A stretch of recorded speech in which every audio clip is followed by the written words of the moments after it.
this lecture yesterday in Portland, and before I introduced him, I said I was going to give the same introduction each night. And he said, that's okay, it's the same lecture, so I think it will be more or less the same.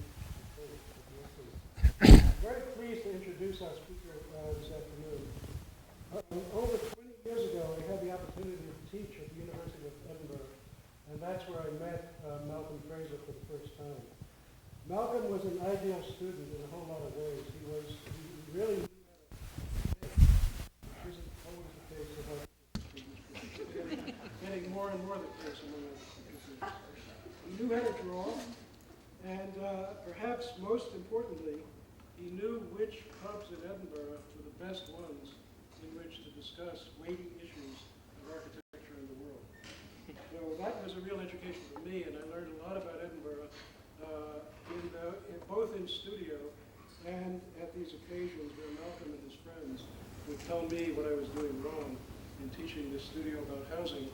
I actually knew very, very little about housing about how housing in Edinburgh works, but I learned quickly.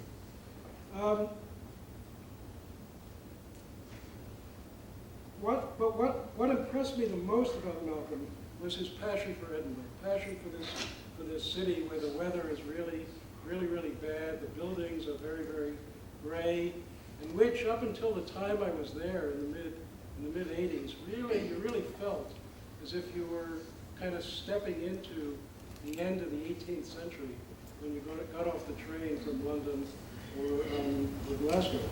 So, but Malcolm loved it. Malcolm grew up in Edinburgh. He went to school in Edinburgh. He went to architecture school at the University of Edinburgh, and his whole practice has been in Edinburgh on a street, which he's going to talk about a little bit. It's really right in the center of Edinburgh, which is now the capital of Scotland.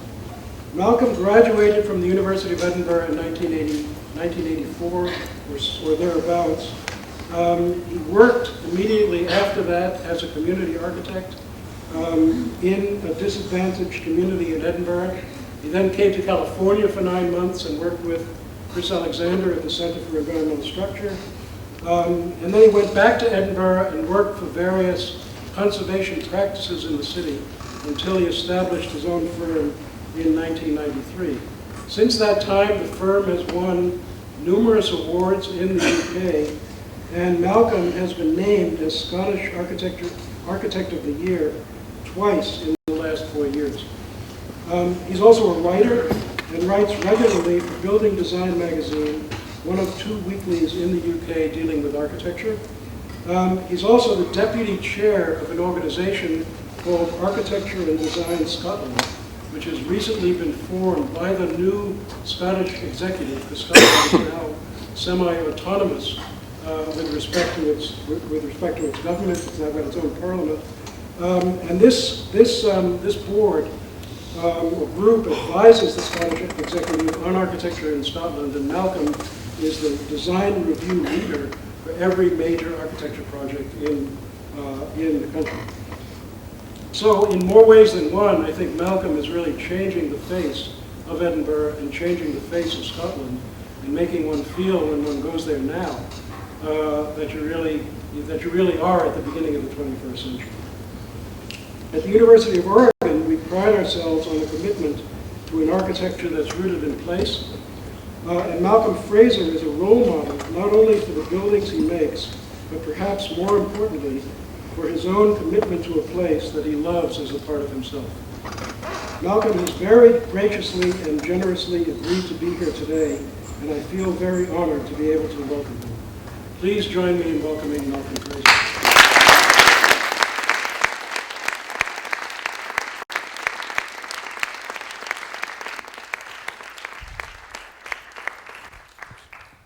Thank you, Howard. I'm honored to be here. It's very nice to be here. Enjoy it very much.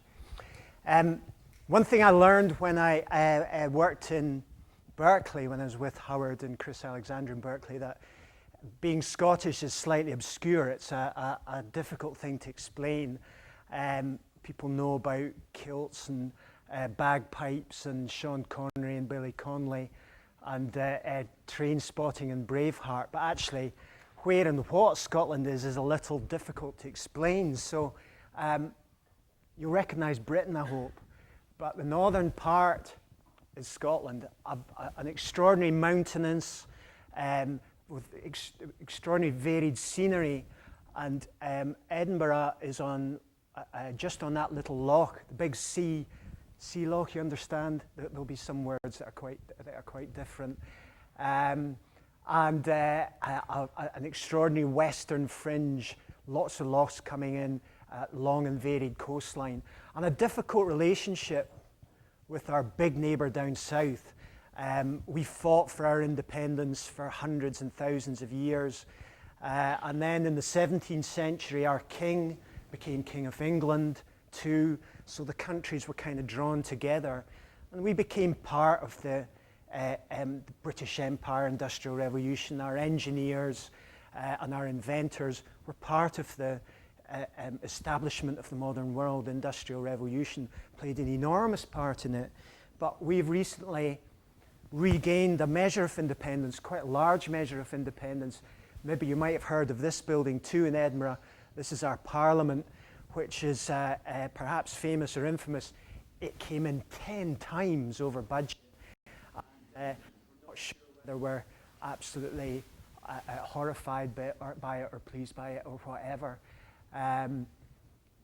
If it had been us, of course, it would have been a different story, but so it goes.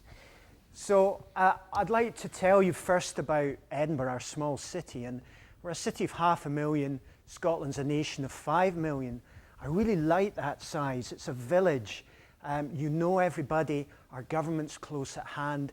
There's a real feeling that you can influence decisions, local decisions, and that the autonomy we've got, which may even be extended, is something where we can actually say what's right for Scotland in terms of education buildings, where our children learn, health buildings, etc. And it's a wonderful opportunity with this regaining of nationhood to try and change things for the better. So this is Edinburgh, and the one thing you'll always note, Edinburgh hinges around the Castle Rock, which is where the original settlement was. And to give you a little potted history, that's the Castle Rock. This is this big Firth of Forth, it's called. The bridge is across, and glaciers swept east to west across and scoured the land, leaving the volcanic plug of the castle stripped bare, and trail of debris behind it. Other old volcanoes round about. The glacier swept round Arthur's Seat, this hill's called, and Salisbury Crags. And this tail of debris behind the Castle Rock was where the original medieval city of Edinburgh was established, partly because all the land was wet, but also partly to huddle on a hill we could defend ourselves from the English, who sacked the city many times. But Edinburgh was laid out in the year 1126. And people seem to think that medieval cities are somehow have been designed on picturesque principles to look good for tourists, or have been unplanned, somehow happened there without thought or without care. Nothing could be further from the truth. Edinburgh was one of 12 boroughs established by King David I, really as an economic way of trying to save the country from desperate poverty and feudalism, a cold, wet, windy country which it was difficult to win a living from. This was bounded by a wall as a sort of tax break area and set out around a great market with only one religious building, St Giles, which is still our high church, all the other monasteries, etc., and the castle out with the city walls, 2 markets, merchants' houses round the markets, and strips of land to grow crops, etc., behind them. So it was set out as a simple, straightforward economic proposition, and the town then grew up around this great street, along this hill, with the royal palace at the bottom, the castle at the top, and royal hunting grounds in this great park behind. And densification took place, and because the city was so steep, we established a pattern of ownership where if you came in off the high street, you could own the ground floor, but if you went down behind it, you could get in the lower floor, and if you went up a stair, you could own the floor above. So pattern of ownership, which had a very European situation as opposed to an English or American very hard working city, dense city. Our city's the same size as Portland, but on a fraction of the area. And the urban incident, the excitement of all these overlaying ground planes is a rather wonderful thing. And the city evolved then from the 12th century to the 17th century, and within its city walls, because by this time we'd been sacked and burnt down at least 12 times by English armies, this was probably the most densely populated place on earth. It's not entirely a romantic thing, a place of filth and squalor down these back closes, but the most extraordinary extreme difference between what was described as the grandest urban room in Europe, the High Street, and these tiny closes coming back from it, very, very densely populated. And within this urban room, the whole of city life took place here. Ordinary city life, political events, and indeed then in the 18th century, the Enlightenment. And this then from around about, shortly after this time, civil wars erupted after England and Scotland joined. Civil wars erupted in Scotland, the Jacobite rebellions, England nearly fell, wars in Scotland between Catholic feudalism, Highlanders, Lowlanders, Protestantism. Extraordinary, terrible, terrible things happened. The most bizarre thing is at the same time, Edinburgh was producing probably the most important philosophical movement since the French Revolution, or alongside the French Revolution. The Enlightenment happened here, and at the same time there would have been great philosophers like David Hume, who's a philosopher of reason, a philosopher of empiricism, that you have to prove. You don't rely on superstition to rule the world. You have to prove things before you do things. David Hume was recently voted the world's most important contemporary philosopher. Adam Smith, the Wealth of Nations, who really drove capitalism and understanding how the world works. James Hutton, who's a geologist, who, looking at these extraordinary hills and volcanic lumps around Edinburgh, first realized that the rocks that were up there in the hills once lay under the sea. An extraordinary moment in our understanding that the world was not just given to us like this, but times changed.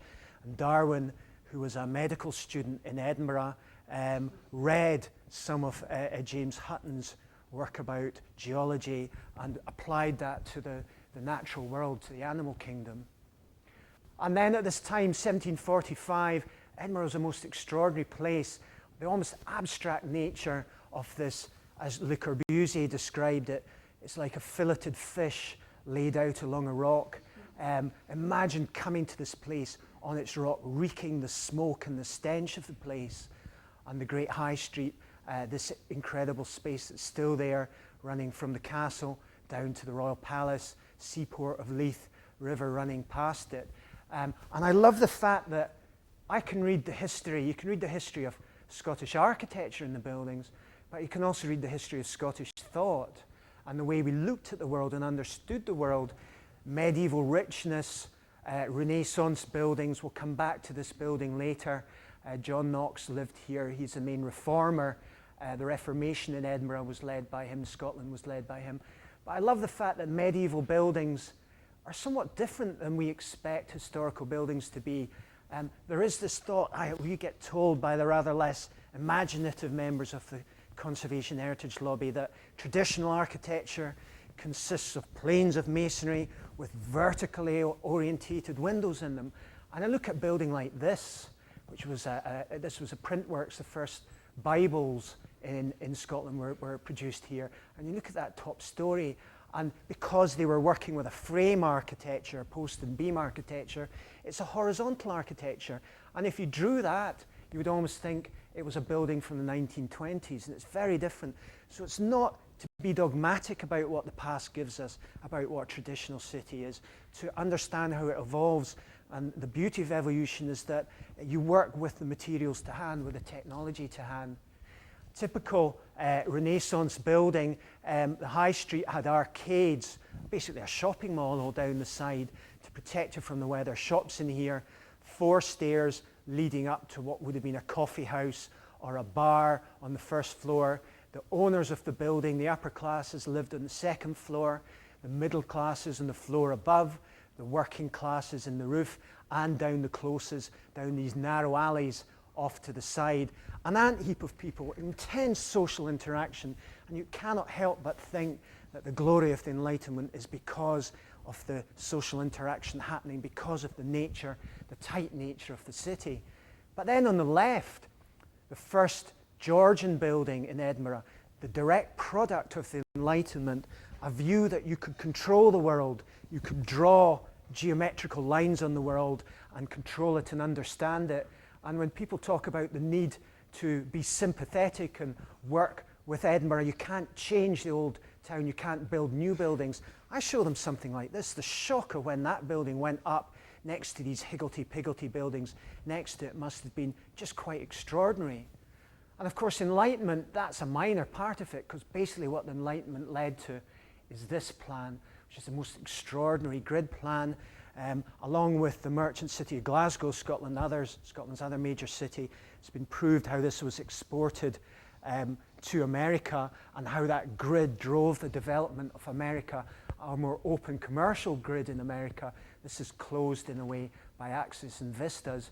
A suburb, and of course when we look at it, it looks extraordinarily different. It's full of light and air, airy space, completely different. There's the castle, there's the Royal Mile, there's the park behind it, and there's the new town, which was then developed into marvelous, wonderful, gracious circuses, more Georgian buildings falling down the hill. But what I love is the fact that something that looks so completely different was subverted a little internally. It's actually much more like the old town than you think. As opposed to Georgian Bath or Edinburgh or London, these buildings started out as townhouses but became flats. People still like living off a stair on top of each other in this wonderful social ant heap. That the original streets were for posh people, but then later parts of it had juxtaposed street for artisans, for middle classes, for scribes. You still had a mixing up of the classes, which is part of the vitality of Edinburgh. That's still there. There's housing policies that say that you have to have social housing alongside every other housing development. It's still a really important thing. And I love the fact that even in extraordinary details, they continued to build the essence of the old town. I've described the essence of the old town as being a defended rock, because this was about defense against the English, with then later bridges thrown across it in a generous way. And you go down to the new town, you see the standard pattern entrance is a defended rock with a bridge thrown across it. No one did that on purpose, but sensitivity to time and place. As in the old town, we'd worked in a very hard-working way with the slope, developing a section. I always think in England, it's a two-dimensional architecture. You have a plan, you project that up. In Scotland, there's fantastic ownerships that go over each other, different ways that buildings are occupied. So you see, this is the slope going down, ground floor then, piano nobile, down to a basement, a separate flat, a separate entrance. And it's not just in that way, but there's a bridge across. This stone is called rock-faced ashlar, Castle Rock. These railings are called spear-headed railings. It's about defense. And I love the subtleties of how, if we're sensitive to time and place, we can carry the kernel of what's important about something with us. More than that, I love the fact that there's a garden, Princess Street Gardens. This is Princess Street. It's George Street, the main street of the new town. Princess Street became the big shopping street. But Princess Street Gardens are the centre of Edinburgh. And as a wee boy, when my mum and dad said we're going uptown, what appeared in my mind's eye was this green space. And it's wonderful to have a city that's so densely built with these two extraordinary loose-fit ways of planning a city and rigid ways of planning cities between you. And there's a lot of tension in that. I also like the fact that David Hume, the philosopher, though he was born in Riddle's Court in the Old Town, lived the last years of his life in the first parts of the new town to be built, and was instrumental in stopping them build on the other side of the street, filling in this wonderful thing, leaving the clarity of the plan there. David Hume So that David Hume this was almost the first conservation movement in the world. And though David Hume is understood to be a man of progress, and the new town's about progress and commerce and things happening, he understood when to stop and where to start. I think his greatness is that he's not just the philosopher of reason, he's the philosopher of reasonableness. You need to test everything. He's not like Rousseau. He's not saying that you have a theory of the world and one size fits all. You must make that work. He's not like Marx. He's not like those theories. He always says, well, test it out. Is this actually the right thing to do? What's the context? What is the right philosophy to use? I don't know what the right philosophy is to use until you test something in context, something that has great importance for us as architects. 19th century, the Victorians then took the delicate city fabric, and you see that in grey below, and drove, and you see it in red, streets through it, bulldozed these streets. That's my office just behind. The street was bulldozed through here, and yet they really delicately understood the patterns. These are these closes coming through. They built nice buildings to end them, which regained after the rigidity of the Georgian architecture.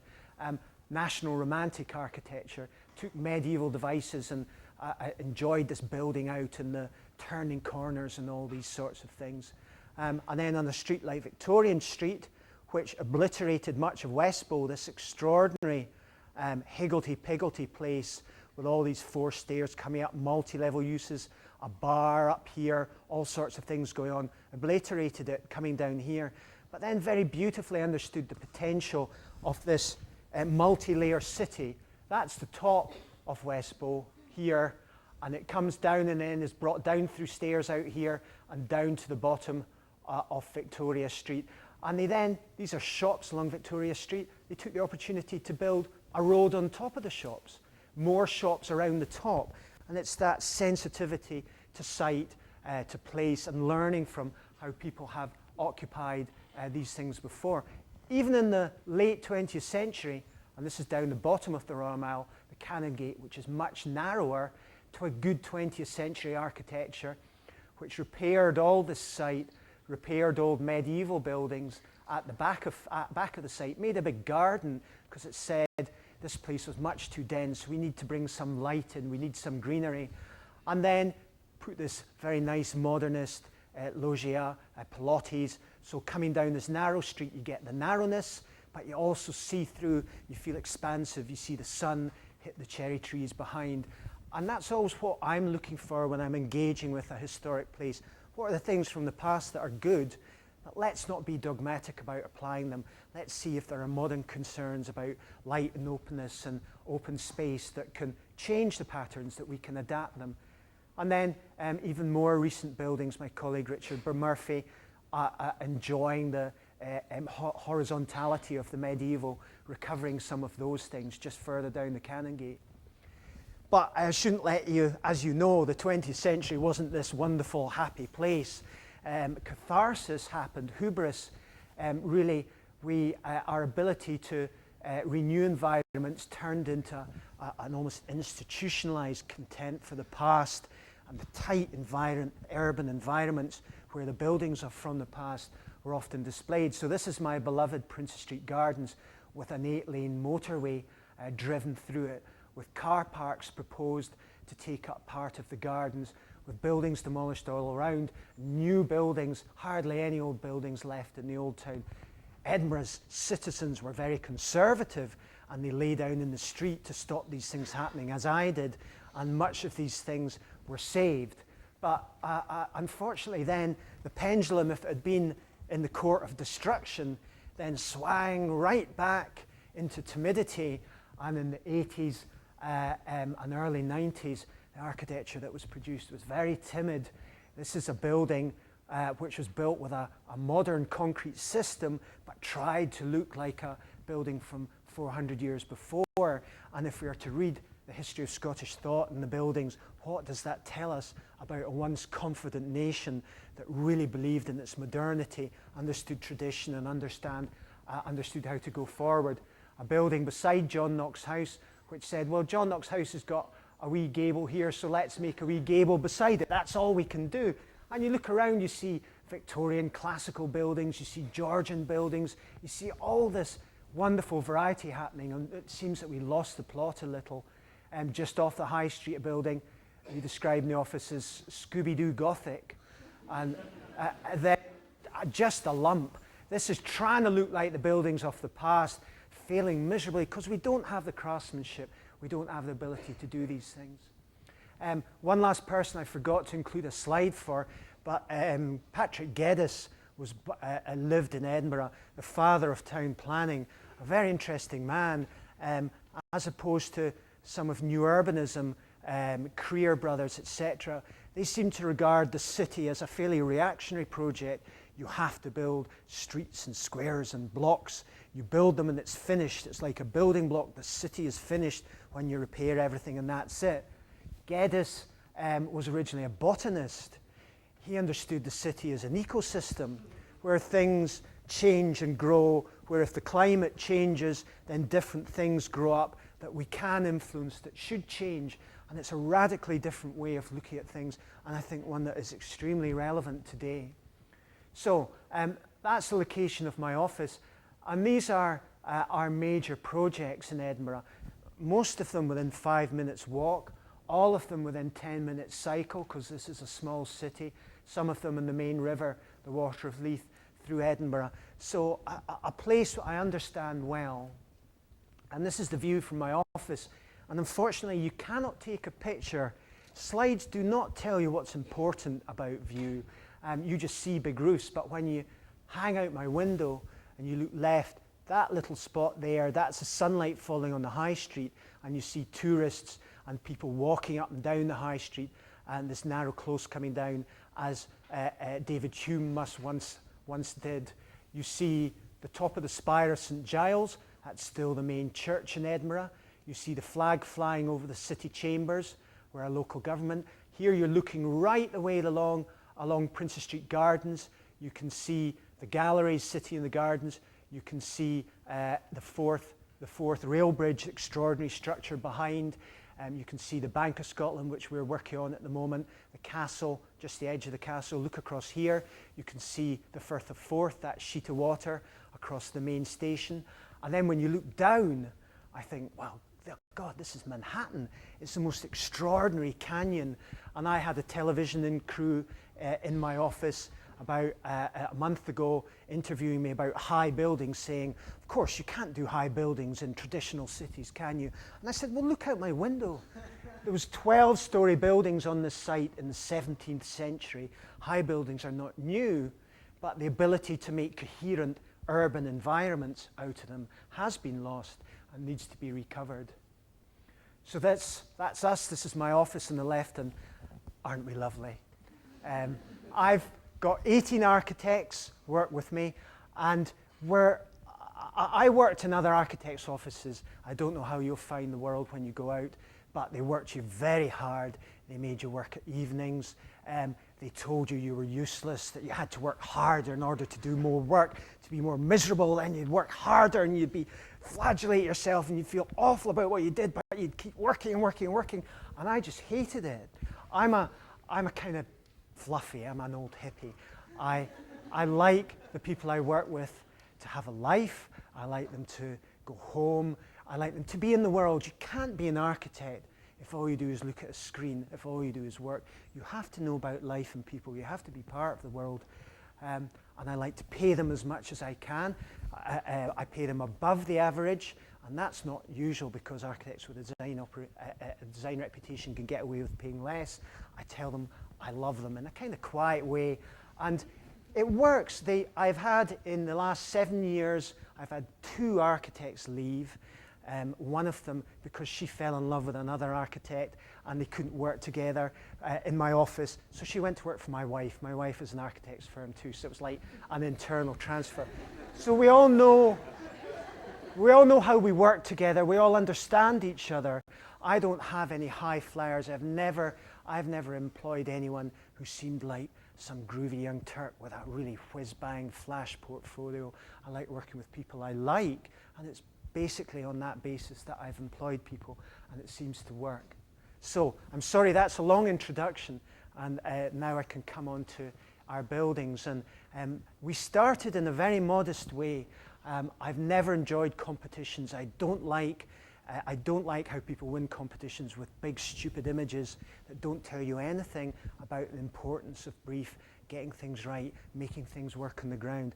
I started working with small cafes for people I knew, with small arts organizations, and instead of putting all my energy into being a big flash architect in 10 years' time, I just did what I had to do and did it to the best of my ability. And they worked, and I got larger work, and they won awards, and I got larger work. And I think it's nice doing it that way. I'm first of all going to show you existing buildings that we work with, because Edinburgh is full of lovely existing buildings, many of which churches, etc., don't have a use anymore. This was an old bank, and it was a mongrel building. It had been knocked about, sitting on Edinburgh's main river, turned its back on the river because the river was an industrial sewer for a long time. I remember the stench of the river, and when I was a schoolboy, I helped to build this first bit of the river walkway as it was cleaned up. And then to get this building looking out on that seemed great. And it had been knocked about, so we could knock it about a bit more. And we did things like we raised the ground floor by a metre all the way round, so we made a big terrace to look out so you could see the river from where you were sitting. We knocked down this rear section, made a big new section that when you came in the front door at the upper level, because of course this is this Edinburgh multi-layer ground plane happening, when you came in the front door you could see through this window, you could see the river running past you. There was something very nice about that, and made these big, in England you would call them openings through structural walls. I don't know what you call them in America. In Scotland, in Scots, you just call them slappings. And it's a much more satisfactory name. Make a slapping in that wall. And when I was at college, and Howard knows the person I'm talking about, I think, my tutor used to tell us that architecture, this was his definition of architecture, architecture is what you do with the money you hide from your clients.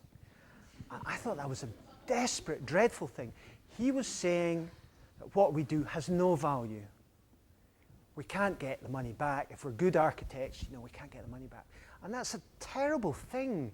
And if you're hiding money from clients, why would anyone employ an architect? Why not just employ an ordinary surveyor, knock things up? If there's nothing that we can give back, what's the value in that? And that also, to me, encourages a kind of specialization of language. We're only talking to each other. We need to talk a different language so the client doesn't know what's going on. So we start talking esoteric bullshit to each other. We start trying to keep the nasty world of commerce out from what we're doing. I don't like that at all. We have to engage with the world, as in everything we do. As with my staff, we have to engage with the world.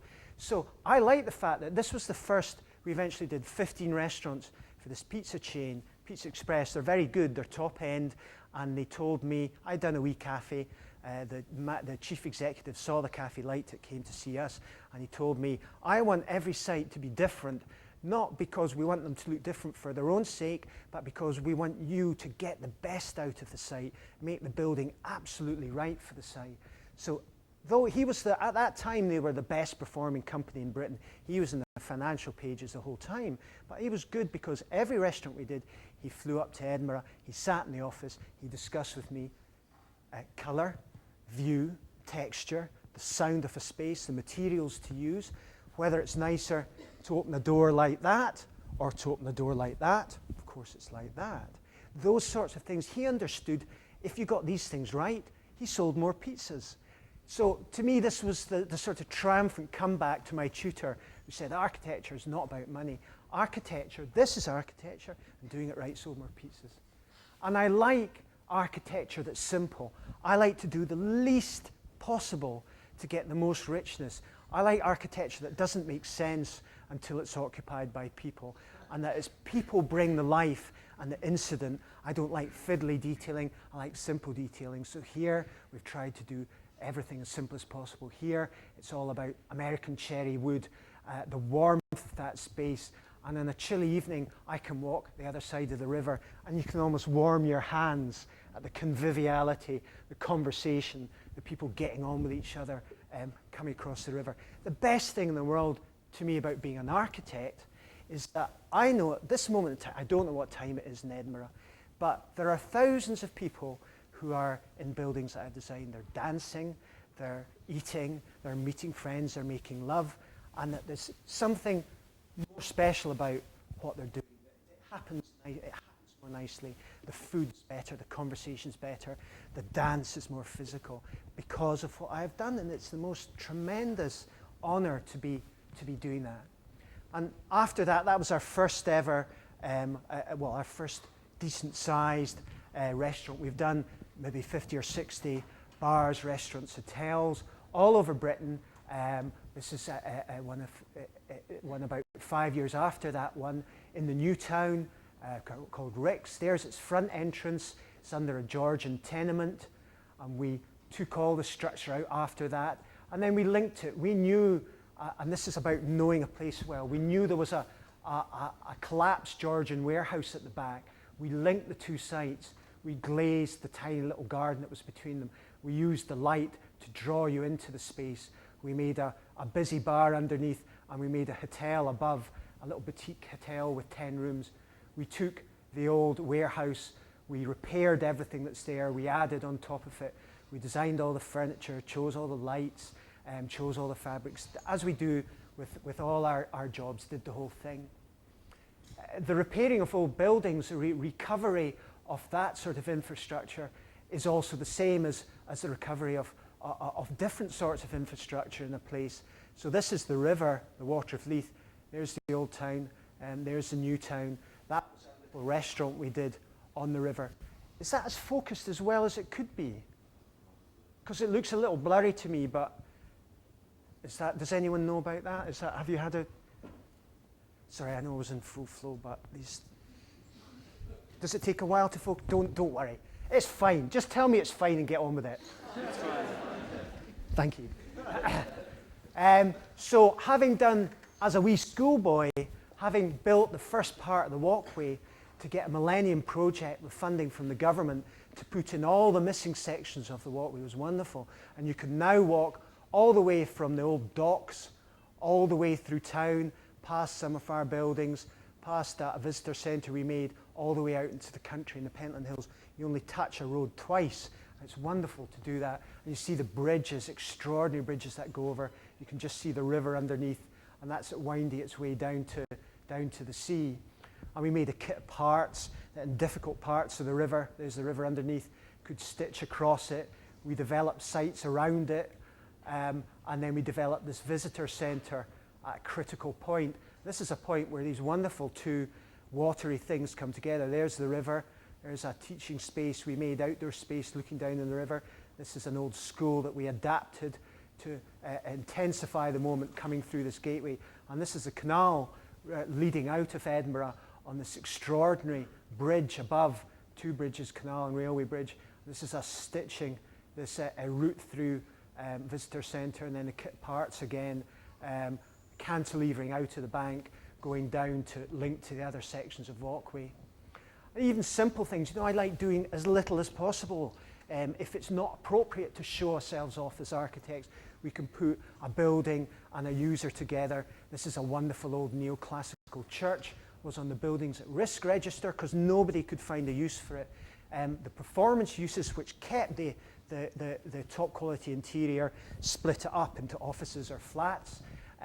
The performance uses were wrong for this nice residential area. The office and flats uses split it up. So we put an auctioneer who we were working for in here, and it makes the most wonderful auction house. The person sitting on the podium used the sloping upper floor as a gallery at lower level for jewellery, etc., at higher level. Very simple things. Sometimes it's nice to not have anything shown of your architecture.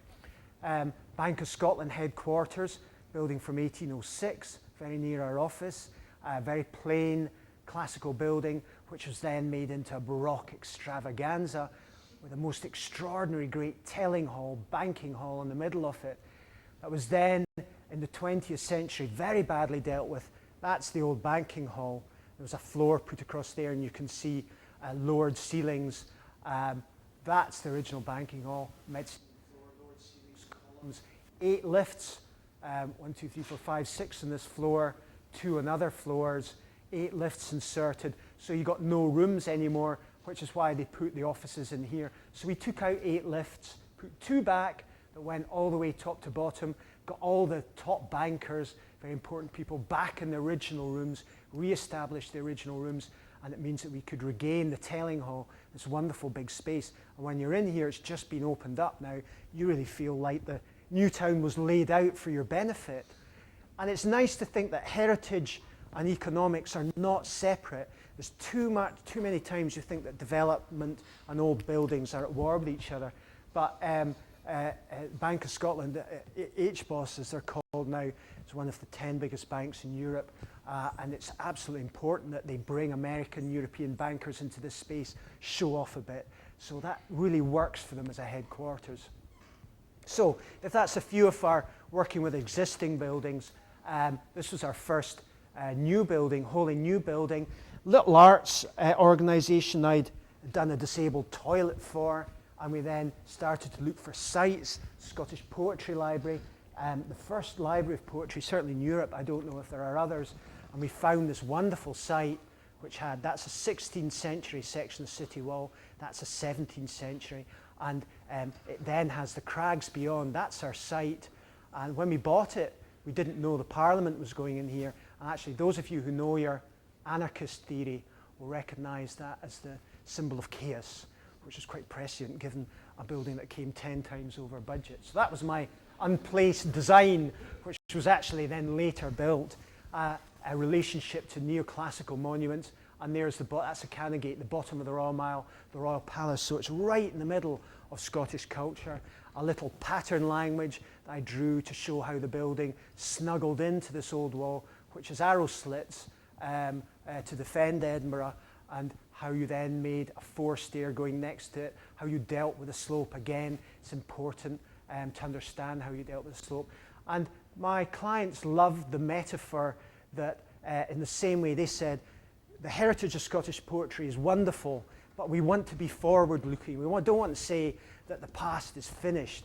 We want to be optimistic about the future. So as a metaphor, to snuggle a building into the heritage of these old city walls and open it up in joy and optimism towards the sun, people coming past in this close, a little courtyard for readings, and the crags, this wonderful landscape that carved out by volcanoes, understood by James Hutton, carved out by glaciers, understood by James Hutton, and that these rocks used to lie below the sea, seemed a wonderful, extraordinary opportunity.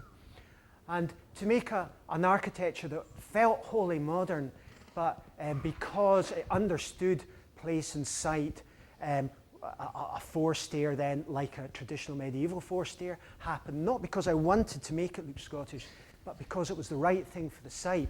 They have a van that they needed a garage for. They said, we need a garage on the front of our building. That seemed really difficult to hide it in a 4-stair. The van goes and visits prisons and schools with poetry books, gives escape from the upper floor so that you don't need an internal escape, gives a view of the crags, and then made a performance place for poetry. They have courtyard readings in the summer. We put a lectern here. People sit in the stairs. And it's wonderful to have a building which is informed by the view of the landscape. You see it as you cross the threshold. You carry that memory into the building. You don't see the crags from the building, but informs everything about the building inside. And worked with artists, and I love the fact that it told me more about the nature of poetry. Artists chose, well, the director of the library chose 40,000, was it, or is it 4,000 key phrases from the history of Scottish poetry, and I suggested they be etched on the balustrade. You see one big phrase to be read from down here, and the other tiny words there to be read from the balustrade. But what's lovely is when the sun shines through the clerestory, there's a clerestory above here, it hits the balustrade, and you get, if you're standing in the lower space, you get the shadows of these phrases, and when you move in the shadows, and it's almost aquatic. You kind of can swim through the history of Scottish poetry and then maybe try a little backstroke, and to be in the middle of all this seems rather wonderful. And doing that, a poem by my friend Ian Hamilton Finlay about landscape, working with the artists, you did understand in Scotland the interconnectedness of language, landscape and building. And the building then became about how you brought all these things together. On the right there are four stair, and that's it used. And to read poetry, which so much poetry is about landscape, with a piece of landscape behind you is wonderful. And it's a frame building, a steel frame, a modern thing, and you understand any frame building is like a grove. It's like a sacred grove. If it's an arts building, and understanding that nature doesn't necessarily make you do the building particularly different, but it's just it's subtle, and it's a subtle way of understanding things. So here you see one of these arrow slits that we glazed. We built study carrels round it. The old library, the people had told us, librarians had told us, they wanted the new library to be intimate but open. What does that mean? That's very difficult. And then you go on the site and you find, well, intimate is when you sit down, you're hidden partly. You have a nice wee cubby hole. You have this view of people walking past and close outside the arrow slits. When you stand up, you connect with the rest of the space around you. So understanding these things. I was talking to Howard earlier. The one thing I feel was wrong is putting the stair there. I understand how and why I did it wrong. I lined them up on the plan when I was drawing it up. I thought, this is great. These stairs are in exactly the same place. That doesn't mean anything for when you experience a building. And it was a lesson for me for how we use when we design totally abstract things to guide how we design. What's actually important is the space, and I really want to walk inside that and have more space in the middle, have a space and have the stairway off to the side. So you learn, you know, and it's strange. I find when I go and see my buildings, now this is 1999, so this is some time ago, I have this weird mixture of intense pride and at the same time deep shame about the things that are wrong. It kind of seems bizarre when other people like it. This has just been voted one of the 10 best 20th century buildings in Scotland. But if you lose that thought, you stop developing as an architect. You've either become God, which obviously we haven't, or you've become complacent. You will never develop again. So I feel pride, I feel shame, and at the same time I feel I've still got to feel that shame. I've always got to feel that way. Sorry, I'm going the wrong direction. So then our next arts building was Dance Space, National Centre for Dance. And in all these projects, you know, as I say, didn't do competitions. I found the site, put the funding package together with my particular friend who was the client, made all the presentations, put the business plan together. That's the way to work in Edinburgh. Edinburgh doesn't like local architects doing that. They bring in American architects, English architects. So I'm kind of working against the city authorities. And we found this site in this very densely packed place in Edinburgh. This close was there, and developed this site. And that's a building on the grass market, this big urban space where all the agricultural fairs were had. Building on the grass market we repaired, and then we developed all these buildings behind, 1, 2, 3, 4 studios, keeping the old walls. This was the only part of this part of the site that had buildings left in it. They used to be teeming with closes back here. The Victorians didn't reconnect this street. I've put in these stairs to reconnect around the edge of the site to get fire escape.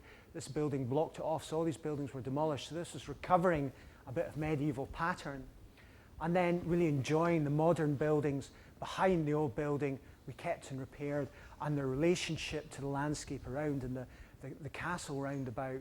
And this great studio in the middle, principal studio, these were the existing old tenement walls we kept, so we couldn't get any light from the side, so we could only get light from above, and to do it in the most open and generous way possible is wonderful. And I like the relationship to the castle, but most of all I like the relationship to the sky and how it changes even when it's night or when the sky is leaden. It's wonderful, and very high-tech glass up there that takes all the heat and the glare out the sun, but you get these wonderful changing lights. And dancers say when they walk into the space, they feel their spine straighten a little, which is a wonderful physical preparation for dance. And most Western dance is about transcendence. That's why the ballet dancers are up on their toes. They're wanting to leave the dirty world behind. St. Augustine said, the body is the nag on which we make our way to Jerusalem. Western culture is about hating the world, wanting to rise above it, etc., which isn't an entirely healthy thing, but we have to understand that within us. And then the studio within the existing building at the front, connected to the grass market outside. The grass market has street performers. The festival takes place there. It's full of noise and buzz and bars. So the studio is wonderfully connected, this wonderful relationship out there. And then in complete contrast, the studio at the rear, I enjoy sensory aspects of architecture. I like to not say, this is all about shape making. The studio has to be different because it needs to look different to the other one. I like listening to the site. And this very, very quiet part of the site, contrast the noisy studio, the quiet one, seemed an introverted place. So to make a building where the light is brought in, apart from the single oculus and the square of light in the floor, the light is brought in round the edge, the structure is pulled in from the edge, and so the light is veiled, and so it's mysterious. You get light washing that as the sun travels around the heavens, you get light washing down different parts of the building, hitting the mirrors in different ways, and something quite mysterious. Big barn doors then, so you can dance out into this garden, which I persuaded someone to give us, and back into the building, a kind of yin and yang of internal and external space. And then the fourth studio, which is, we had to dig out the castle rock, the basalt of the castle rock above, and to me that seemed to be very different in the same way there's contrast between these two, contrast between the principal studio about transcendence and this studio which was dug out the ground. So though it's lots of light and there's a wonderful view of the roofscape of the old town, its roof, kind of its ceiling soffit, doesn't hold you down but reminds you about the ground. And as opposed to Western culture, Aboriginal dance, much Indian dance, much African dance is about loving the ground. Their culture is about loving the earth, understanding the earth, working with the earth. And I think, that's my art in this building, has to very quietly demonstrate that there are two aspects to the way we live in the world, transcendence and being part of the earth, and an understanding of living with our environment needs to reconcile these two things. So that's a simple little thing that came out of the understanding of the art form. And the artistic director loves programming dance in different ways in this building. And then the transition spaces are full of light, 70-meter dogleg, 2 stories up from the ground to the back door, bringing all these roots alive with bringing light down into the building, old walls that we kept, seeing shadowy footsteps on the landing above, enjoying all that, the way you move out of the building. And then this park we made at the side, this was the old city wall to defend us from the English that collapsed into the site. It was built in 1513, we rebuilt, brought art into the building, and really enjoyed positive engagement with the past. Although when I described all this to a Historic Scotland inspector who had to give us permission, she said, "You vandal." But sometimes you don't win, sometimes you do win. And I love to make an architecture. I think, as even the Parliament, as the work of my colleagues, I actually think there is something, we can't work like in the past. We don't have the craftsmanship, we don't dig stone out, we don't use materials in a beautiful way. We can't recover that. Whenever we try and take the past on at their own game, we make an absolute hash of it, a real dog's breakfast. And I don't think there is other things I think there are other things we can do which are equally valid and are more about our culture. We have an idea about democratic space, to bring people together in space, not to bar people from using space. We can slide walls apart, we can let space blur into each other, we can let the inside blur into the outside, we can make buildings which are about reconnection to landscape. We can understand sustainability as part of that, we can understand conservation, reusing buildings as part of sustainability. And all these things come together. Too much of architecture is siloed. I don't know what it's like here, but we are told that you have a sustainability box to tick. You've got to make money for the client, you've got to deliver it in this sort of way, you've got to make a groovy building that wins awards, you've got to do this, this, and this. Nobody ever says, just make a good building. And I think that just making a good building, everything else comes after it. but everyone just worries about the other things, and we leave an enormous hole at the center. And that hole is where the zeitgeist lives, the spirit of our age, where we are. I think where we are is that we no longer can understand the simple Enlightenment way of drawing rigid lines over the earth, knocking down the hills to make it flat for us, working with understanding that nature is a source to be mined eternally. We now know that we have to work with nature. And to me, that works well with an architecture of conservation, an architecture that's about using the sun, the warmth of the sun. That's an architecture that is a spiritual relationship to landscape, and the heritage we have. So when I make a dance studio that has a view of the castle, that has a view of the sky, to me that is making a contemporary modern architecture, which is modernism. These are principles that Aalto used. These are principles that great used, that great modern architects used. But there are also stuff about conservation. I don't see these things as being separate at all, and I feel good about what I'm doing is the core of architecture. We need more people to establish that. Other buildings we did, this is the bottom of the Royal Mile, there's the Royal Palace. This is the only building within the Royal Park itself. There's a palace, a little visitor centre, an education centre, which was all about this big view. That's Arthur's Seat. King Arthur was a prince of the Votadini, which was a British tribe that lived in Edinburgh. And this is where James Hutton understood that that plate tectonics, that the world had moved.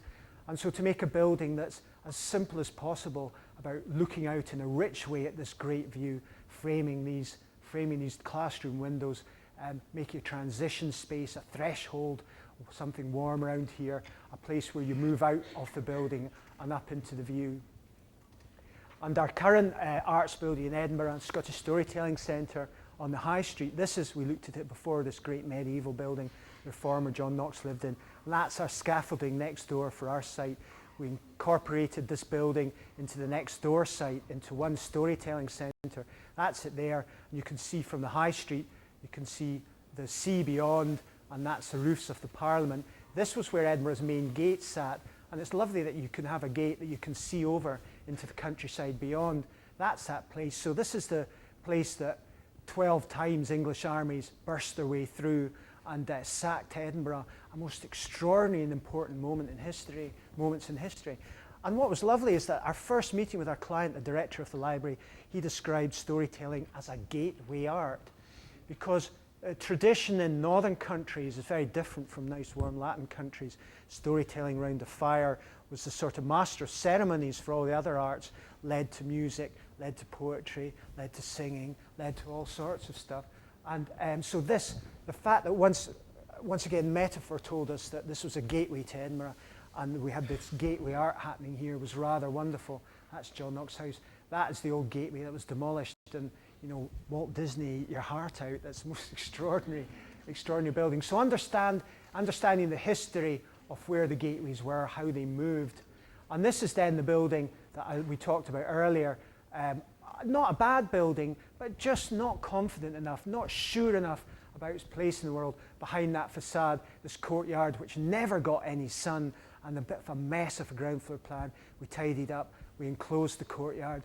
And then what we made, we described as a hearth, a court, and a gate. And this is the hearth.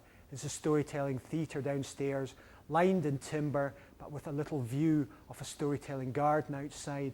And that was our model for it, which is an old bothy, an old woman telling stories in a cold winter's day to children round a fire.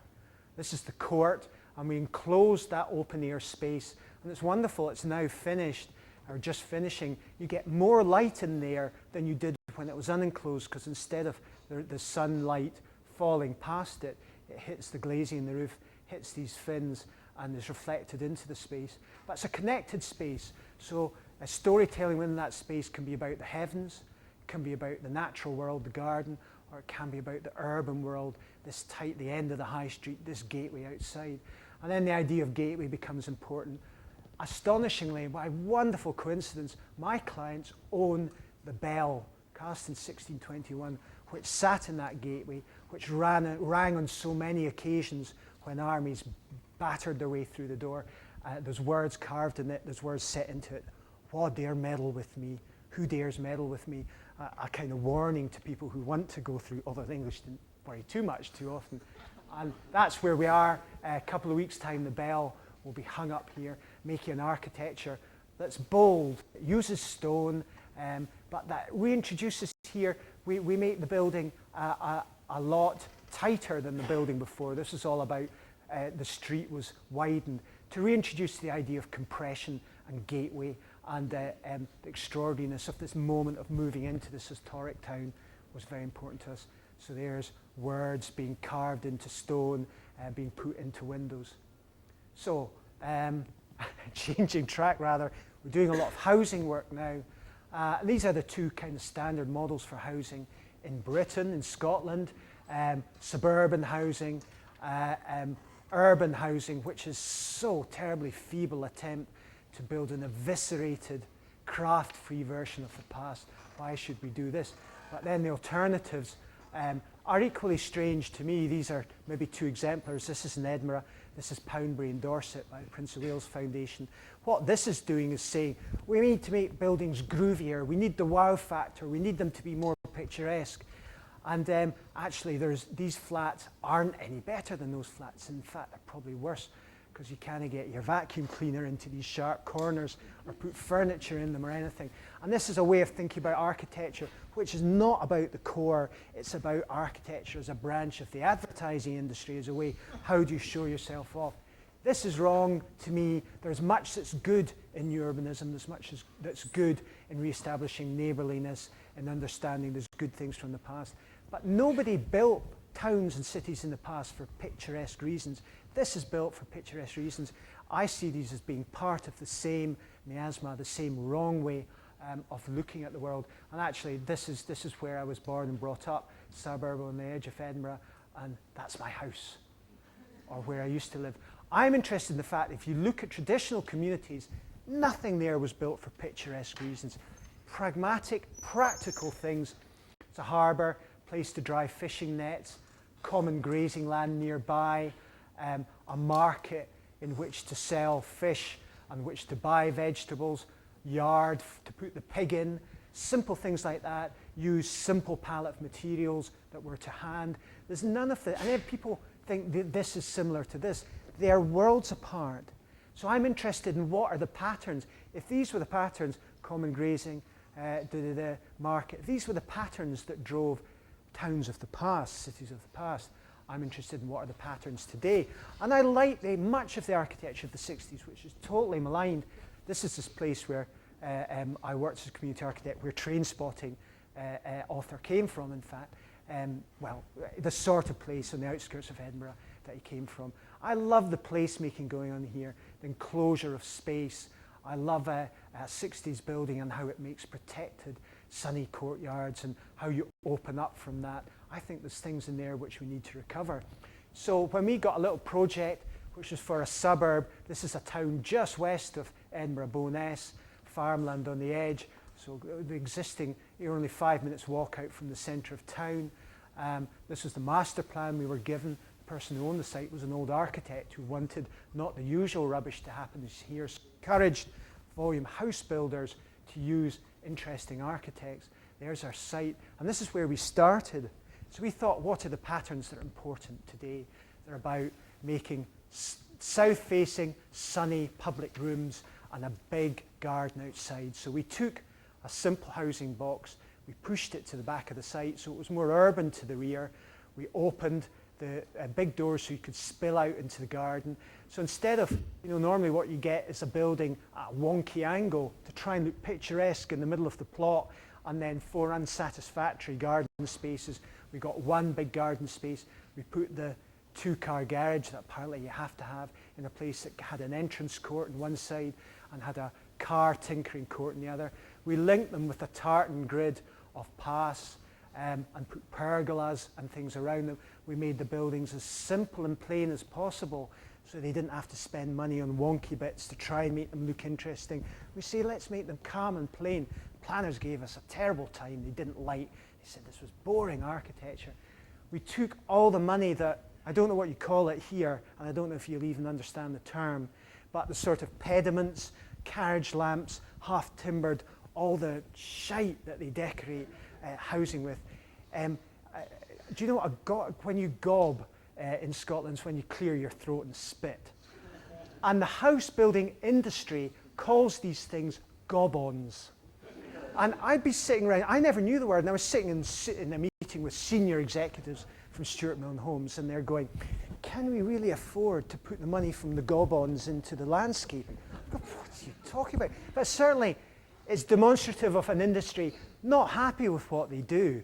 When they describe, decorating the building as gobbing at it, as spitting at it, they're not very happy. So we agree with them.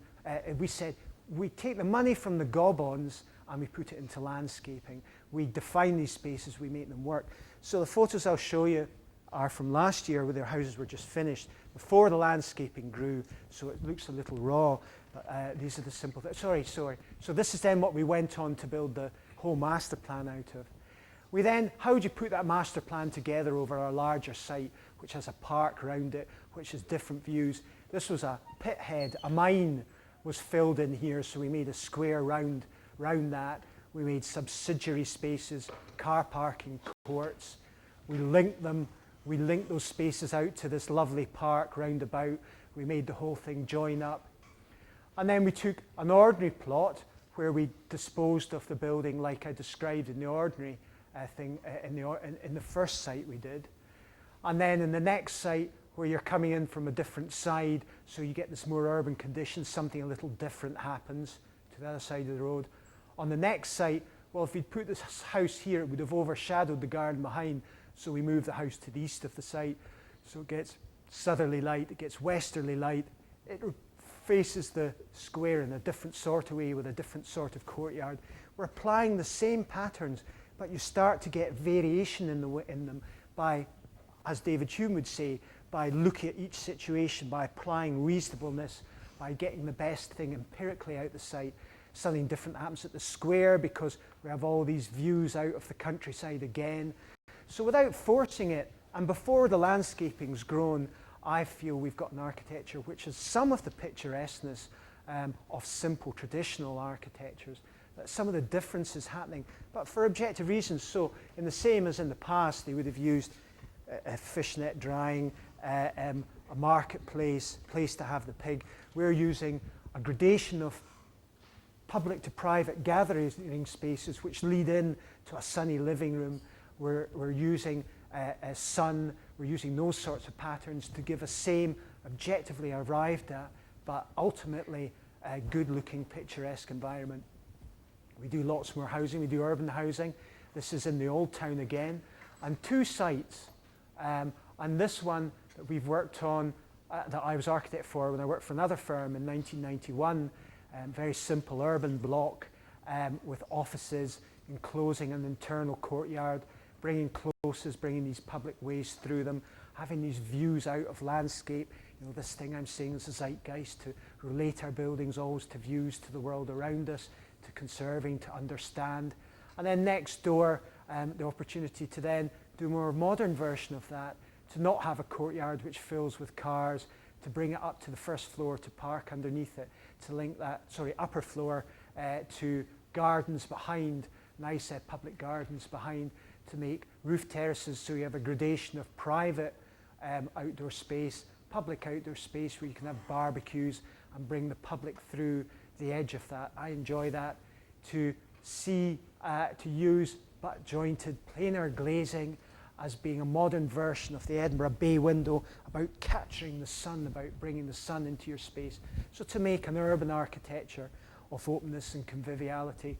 To do that, those sorts of things in very simple terms. A lovely house which we repaired and added a garden room onto. It's really demonstrating the virtues of old architecture, the materials, the craftsmanship, the virtues of modern architecture, how you can open up spaces into nature, how you can slide across doors and windows. Plans that we're working on at the moment, a river just outside Edinburgh, a bank that catches the sun, a road on this side, and making a modern version of a Georgian crescent saying what are the things we're interested in now. We like to have a living room on the upper floor. We like to have a terrace beside it because there's a wonderful view across to this outlying suburb, the churches, the spires in the middle of it, bedrooms at the back looking north but looking at a sunlit bank of the river that runs past the back of it. So not trying to make architecture look different, just making one thing work well and then understanding that repetition and plainness is nice. Other sites, this is a huge regeneration site on Edinburgh's shoreline, and this is a master plan we drew up for this particular site. Big new boulevard going in past, you can see it starting to be built. These are the oldest car factories in Britain. They made electric cars here in 1895, and these buildings are industrial heritage, so had to be retained. But we quite like using the retained buildings. That was the car factory headquarters there. Retained buildings to then set out a master plan, which was not the standard urban block, high block onto the boulevard, these fingers of buildings coming past. And I like the fact that new urbanism tells us, Leon Creer tells us, that you have to build a block which only has an interior which feels overcast and overshadowed.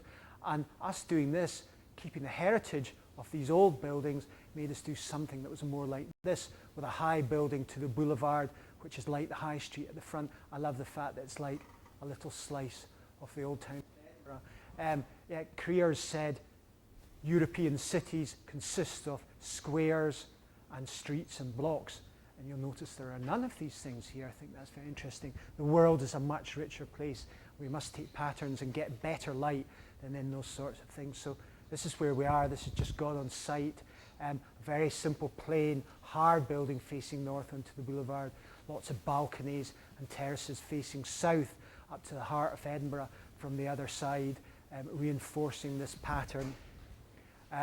Taking a big pen through the openings. This is our modern version of the openings that connected the closes of medieval Edinburgh to the high street beyond, understanding how they work, how they bring these spaces alive, taking the old buildings like we've done before, repairing them to the best of our ability, respecting them, but that the new bits we add to them should be new. There'd be wonderful penthouses up on the roof. Other versions of urban housing.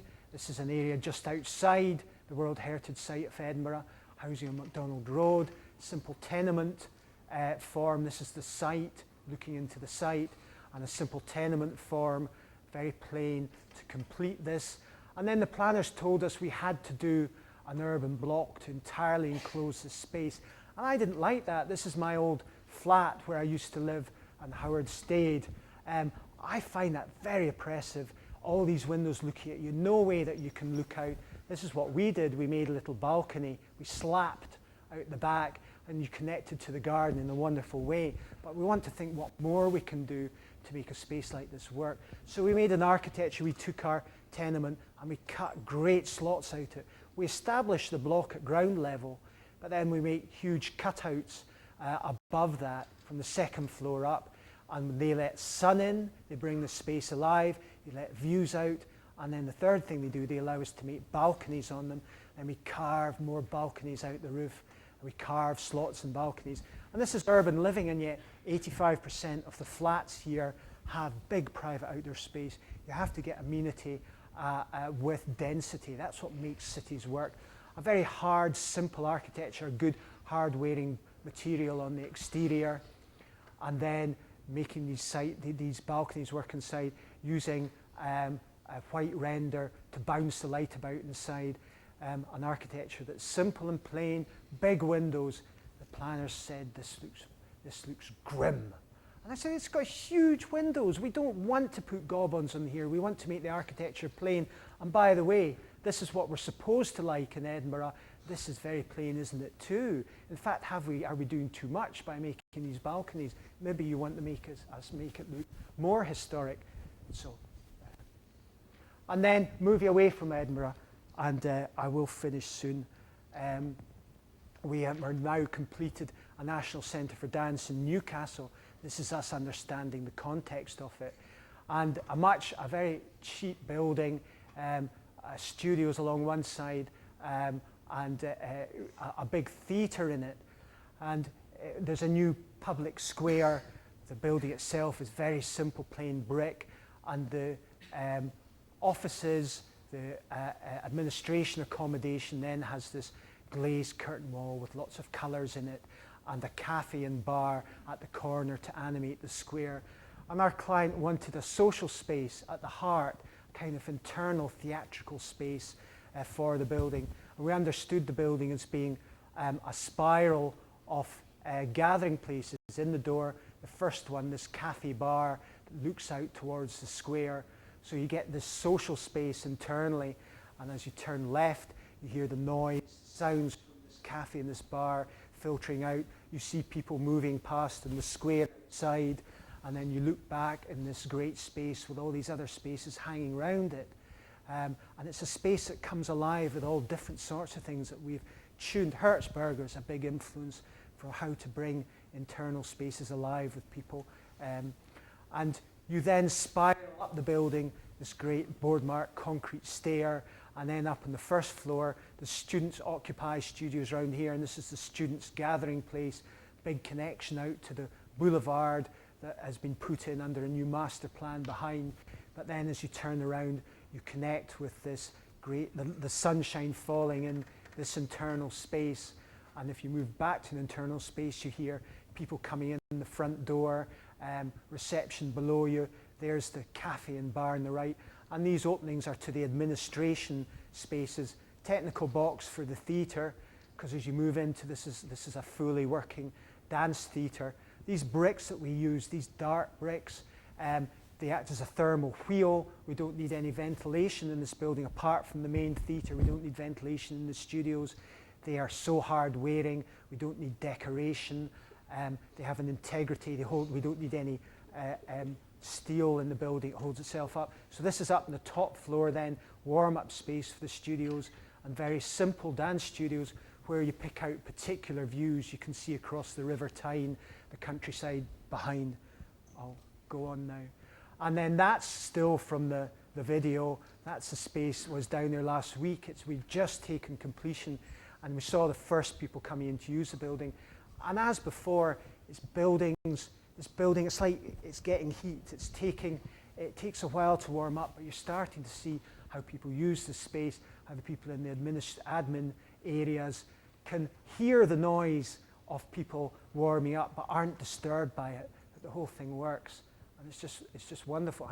Our clients who are very doer people, do you understand doer? Who were very dull people. They didn't like architecture. We had to fight them all the way. And the head of leisure and recreation at Newcastle City Council, my project architect Clive, met her coming out the building a week ago in floods of tears. It's so beautiful, it's so beautiful. I never understood, I never realized. So that made us very happy.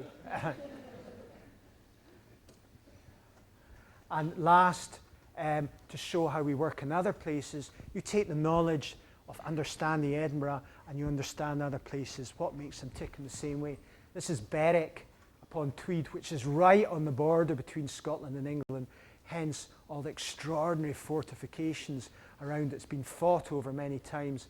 A Scottish layout, part of that original medieval layout of big marketplaces and closes coming back, but different. It then became English, so it's a more interweaving. It's more about courtyards and a sort of tartan grid of buildings and openings.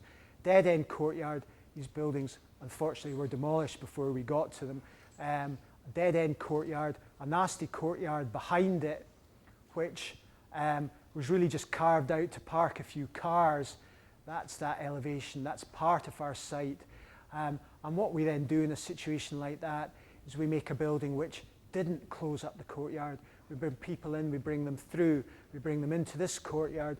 We see how what we can do can repair the surrounding fabric, and we now find that the shop that had this as their storage areas wants to redevelop this as houses because there's now people moving through.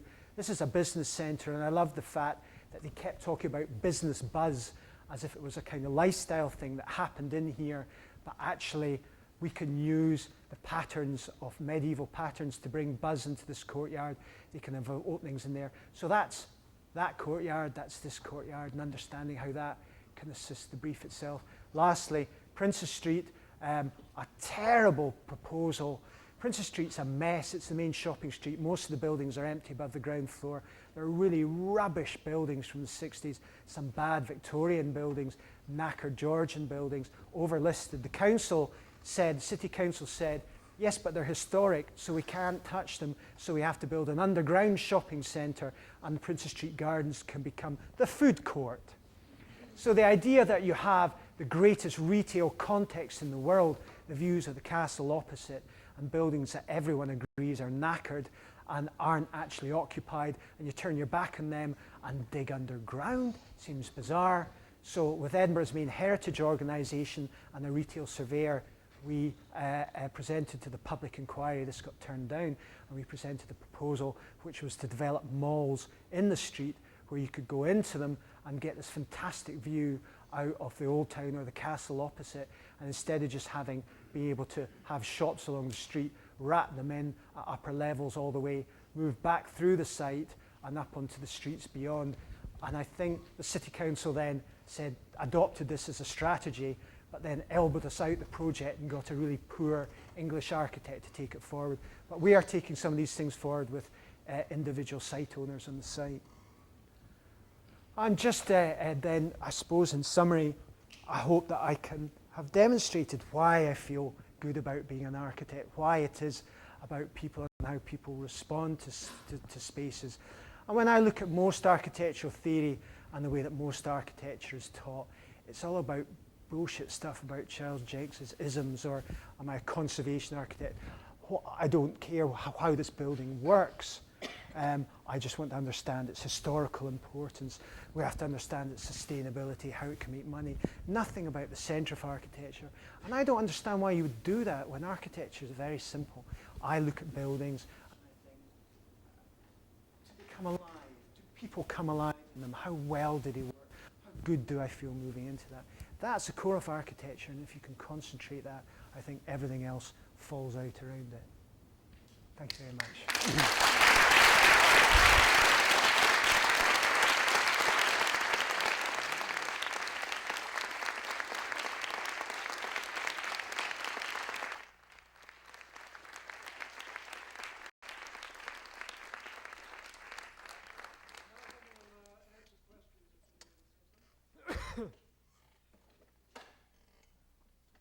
Do I point or you? All right. Okay. Yes.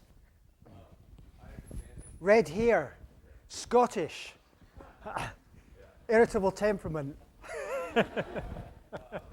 No, sorry.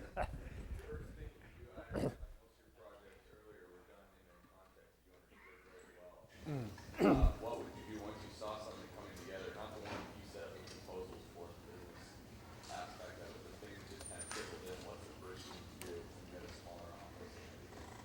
Because you already When you're working in a context you don't know so well. Initially, the earlier work you did in Edinburgh. Uh-huh. What were the first kind of steps you took? To understand how to make the site work. Right, understand it better, understand more. Well, I think what you do in any project when you're a student or an architect, you see where the sun is, you see where people move across the site, you understand where overshadowing is, where the best part of the site is, how you can make a building that works with these things. It's the same way on any building. You understand what the brief asks you to do. I think good architecture happens at the interface between a thorough understanding of the brief and a thorough understanding of the context. You have to understand these two and how they kind of fit around each other. And when they fit around each other perfectly, when the brief calls for a sort of space, a nice space, and where there's a view out there, where these things come together, that's when architecture works well. And as I was saying to some of Howard's students that I was doing a studio with today, I don't understand how most students are made to work. I had a student at Edinburgh who came down and he plonked a lobster down beside me. And I said, what's that for? And he said, well, that's my big idea. And I said, well, what do you mean? I said, well, I need a big idea. You told me last week I didn't have and I need a big idea. So he just, wanted the lobster to be the building. And it's so bizarre and so lateral, and so many people are encouraged. You're encouraged by the architectural superstars you see to be bizarre and lateral. And I said, no, just don't worry about the big idea. Just get the spaces in the right place. Just be competent. And then the art will come out of that. You know, as I said today, any great musician has to practice, be competent first. Jimi Hendrix played the guitar sitting on the toilet. He went to see every bad pub band. He stole the one lick that was extraordinary. You have to get the competent things right, and then you can make great art out of that if you're blessed later on. But everyone just wants to be a great artist immediately. You want to forget those things. You know, we have to be wacky and wild, and then we'll be Will Alsop tomorrow. It doesn't work like that. Next.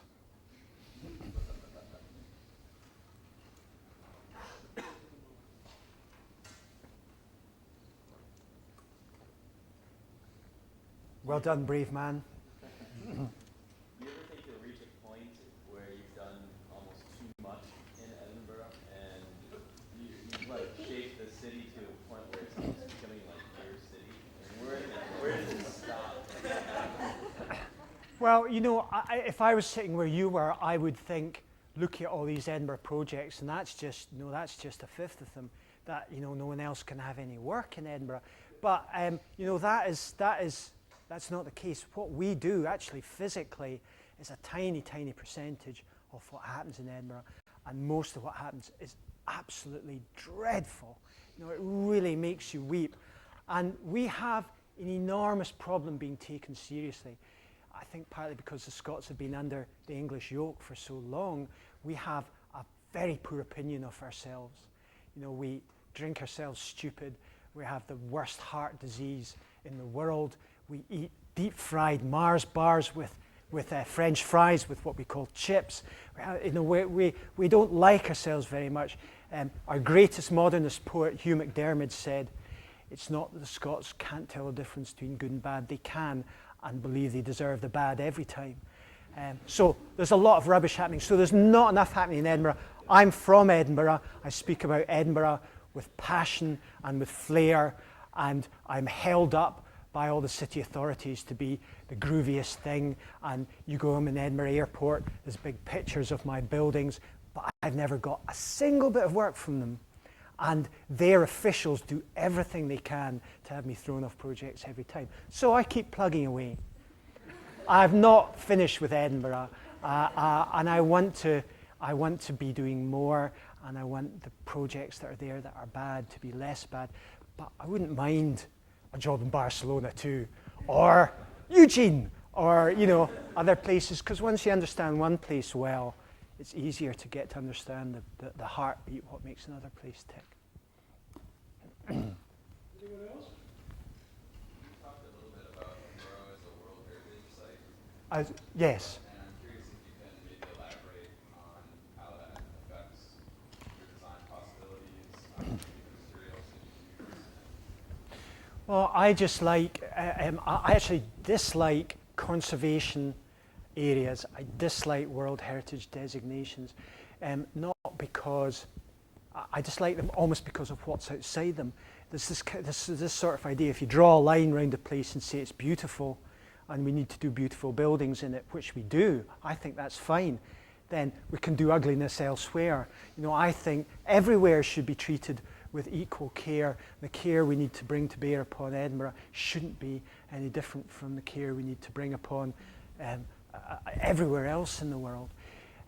It's supposed that people say, well, it must be very difficult working in a World Heritage Site.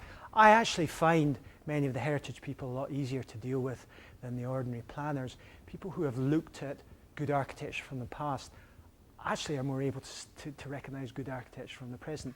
If you don't regard them as idiots and talk down to them and say, I'm a modern architect, just let me get on with it. Consensus building is something I've always done. And that's my roots in community architecture, working with disadvantaged communities who've had things pressed on them that they don't want and told where to live and how to live.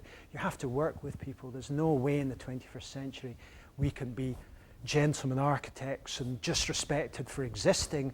I think we need to win people's respect, particularly after what we did in the 60s and whatever, and what we're still doing today. We need to learn and win respect. So working in the World Heritage Site is good. And what's interesting about Edinburgh is it's not a museum. It's a working commercial heart of a capital city. And here's a wonderful opportunity to see that the interests of heritage and modernity and commerce are not separate. We need to make these things work. So it's not just about repairing it. But I'm talking, there's a UNESCO World Heritage Cities Conference next year is in Edinburgh. I'm talking at that, and I have a wonderful quote to start it with, because I was sailing in the Dalmatian Sea this summer, and our captain was a Croatian from Dubrovnik, which is a World Heritage Site. Maybe some of you know Dubrovnik, a fantastic place. But he defended Dubrovnik. The Serbs shelled it for 7 months mercilessly. And he defended it for 7 months, drinking purified seawater, living off fish, as 2,000 guided missiles rained down in the city. And he had this wonderful quote. He said, at the beginning of the war, a Serb general announced they were about to shell Dubrovnik, and there was an audible gasp in the studio, and he beat the table and he said, but do not worry, we will rebuild it. We will rebuild it better and older. So that's the title of my talk to the World Heritage Conference. Better, older. I love the opportunities you have because your city is so old. It's 400 plus 700 years old, and we have 200, 100-year-old buildings on this side of the coast. And the way that you contrast that and preserve that integrity with the new modern is by staying authentic to the materials today. And your authenticism, it blends so well, or touches so well, or kisses the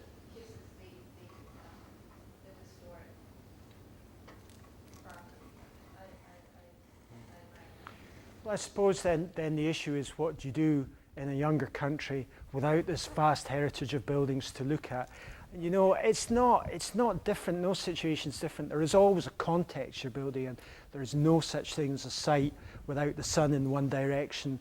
There's no such thing as a site without influences.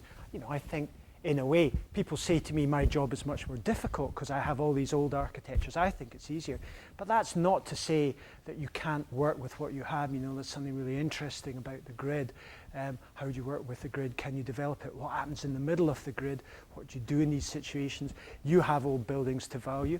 It doesn't matter that they aren't necessarily great architectures where great amounts of history happen. They're still, your heritage is still what you have. You need to work with them. You need to understand them. You need to understand the way the people who built them looked at the world and where you are now. And in addition, you carry the heritage of Europe that moved across here. You carry the heritage of all the other cultures that become this great melting pot that America is. Now, I think America and Scotland are very similar in a way. We, in the run-up to getting more independence, William McIlvanney, a writer, and Scotland's writers have understood its psyche best, described Scotland as a mongrel nation, and he meant that as a compliment. I mean, we were formed in the 9th century by Picts, Iron Age tribes, by Gaelic, Celtic tribes who shared a culture with Ireland, by Brythonic, Romanized British Celtic tribes, by Angles from Germany, and by Vikings who were invading. We're a polyglot nation. We have a huge Pakistani population, some who speak Gaelic. We have an Italian population. We like immigrants, actually. We're really keen for immigration in Scotland because so many Scots go out into the world. We need people to come in and renew. England is quite different from that. So we see ourselves as quite similar to America. We're a mongrel nation, and we think that's a good thing. That's not answering your question, but there is something about that heritage.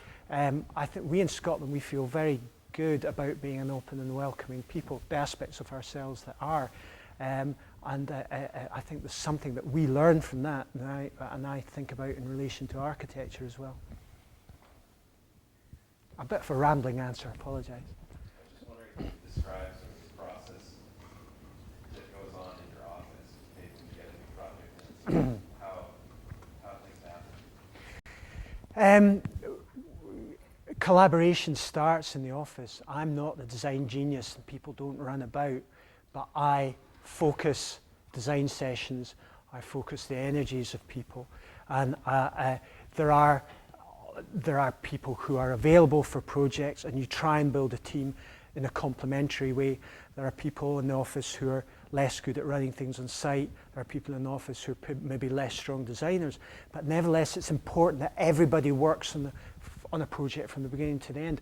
How can you design if you don't know how to put bricks together on site? I worked in building sites when I was young.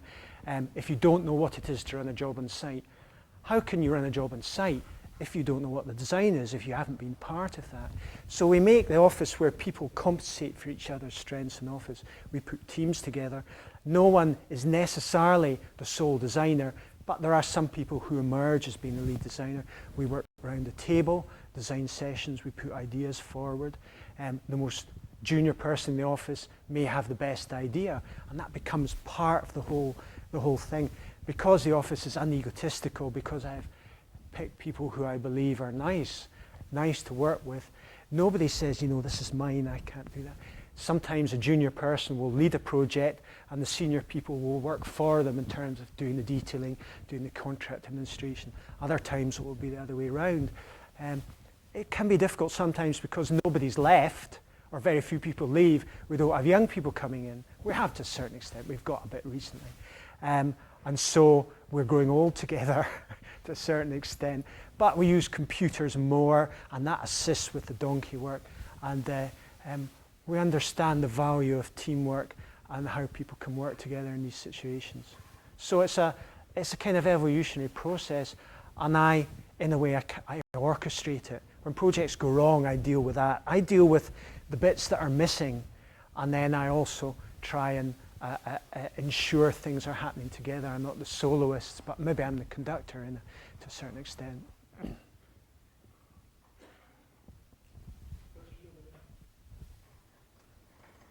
not an architect, but this is fascinating. I have a question, probably more obvious to those of us here. When you looked at the medieval architecture to inform, or town planning to inform the planning side of the design, how did you look at medieval architecture as beautiful or inspirational? How did you pick certain elements of the old medieval town kind of work? Where's the life? Just look at where the life is.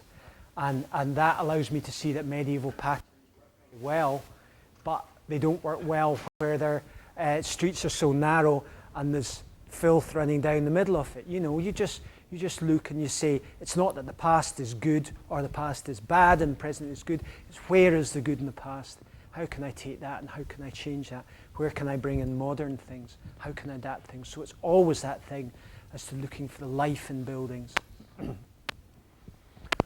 I'm aware it's quite late, yeah.